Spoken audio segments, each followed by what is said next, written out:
आपण केलेल्या कर्मातला आपला अहंकार बाजूला काढला तरच ते कर्म आम्हाला बंधनातून मुक्त करतं, बंधन निर्माण करत नाही. याच्याकरता म्हणून कर्तृत्वाचा अहंकार बाजूला केला पाहिजे, कारण हा अहंकार घातक आहे. तुका म्हणे नरकी घाली अभिमान, जरी होय ज्ञान गर्व ताठा. तुकाराम महाराज बोलतात, नरकी नरकात घालणारा अभिमान आहे. हा अभिमान आम्हाला चांगलं देत नाही, अभिमान आम्हाला नरकात घालतो. किती काय काय काय तो अभिमान करतो. तुकाबर आहे तर इतका अभिमानाचा विचार आपल्यासमोर मांडलाय. सगळीच प्रमाणं देऊन मला सगळाच विस्तार करायचं कारण नाही, कारण पुन्हा इतकं जर अभिमानाबद्दल मी बोललो तर पुन्हा मी प्रवचन झाल्यावर म्हणेन माझ्या एवढं अभिमानावर कोणीच बोलू शकत नाही. तो एक अभिमान माझ्या ठिकाणी येऊ नये याच्याकरता जास्त विस्तार मी त्याचा करतच नाही.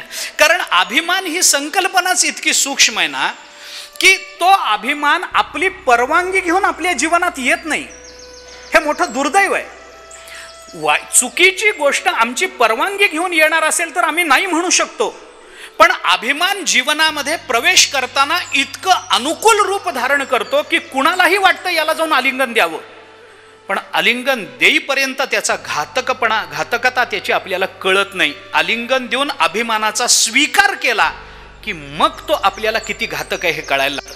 अभिमान आपली इतक्या सूक्ष्मतेनं तो अभिमान आमच्या जीवनात. मी अनेक वेळेला ही गंमत सांगतो. माणसं म्हणतात आम्हाला कसला अभिमान, देवाच्या कृपेनं झालं. हे म्हणतात. कित्येक लोक मला भेटलेले आहेत वारीला जाताना. 40 वर्षाची वारी झाली महाराज, पण आम्ही केली नाही, माऊलीने करून घेतली. काही कमी पडू दिलं नाही माऊलीने आम्हाला. 40 वर्ष झाली वारी करतोय, पण मी करतोय असं नाही. अक्षरशः माऊली हाताला धरून आमची वारी करून घेते. प्रांजळपणाने हे कबूल करतात. कदाचित त्यांना तशी अनुभूती असेलही, मला त्याबद्दलही काही म्हणायचं नाही.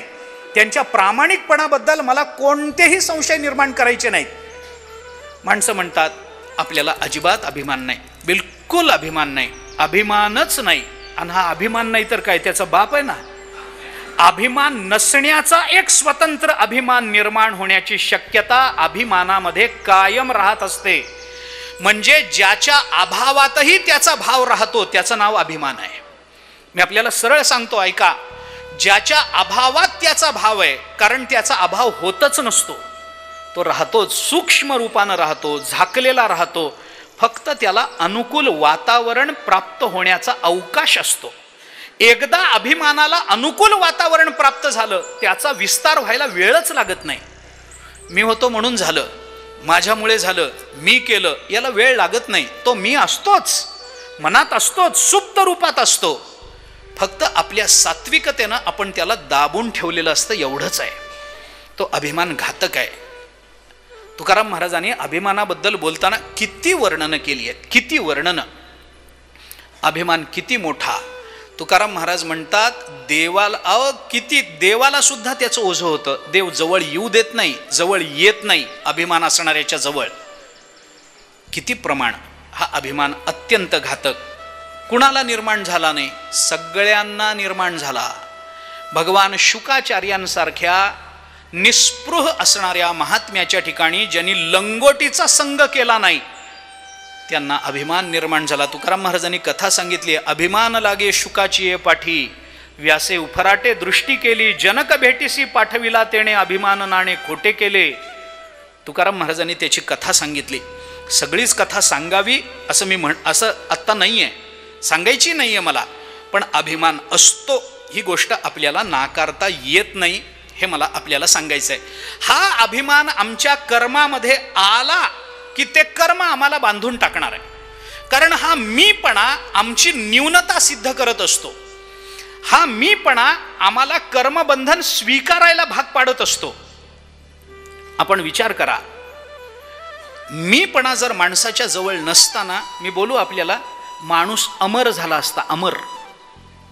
मीपणा जर नसता तर अमर झाला असता. आपण मरतो ते आपल्या अभिमानानंच मरतो. अमर आहा खरे की पहा खोटे हे, न म्हणा देह माझा ऐसा मग भरवसा कळेल. तुकाराम महाराज बोलतात, आम्ही अमर आहोतच, प्रश्न तो नाहीच आहे. प्रश्न काय आहे? हा अभिमान आमच्या जवळ येतो म्हणजे आपल्याकडे म्हण आहे ना, मांजरीच्या पावलानं. पण मांजरीच्या पावलाने येतो म्हणू तर मांजरीलाही अभिमान निर्माण होईल. इतका हा अभिमान घातक आहे. तो कसा येतो कळतच नाही. आल्यानंतर कळतं की हा आहे. आम्हाला त्याची फलं भोगावी लागतात. मी पण आला सगळं त्याच्यामध्ये बाधित होतं. म्हणून तुकाराम महाराज आदिकांनी मोठ्या मोठ्यांची उदाहरणं देऊन आपल्याला सांगितलं की हा अभिमान घातक आहे, हा अहंकार घातक आहे. त्या नकुलानी एक उपदेश केलाय धर्मराज युधिष्ठिराला. अभिमान कृतम कर्म नैतत् फलवद उच्यते त्यागयुक्त महाराज सर्वमेव महाफलम. नकुल सांगतात धर्मराज युधिष्ठिराला, अभिमान कृतम कर्म नैतत् फलवद उच्यते. अभिमानानं केलेलं कोणतंही कर्म फल देत नाही.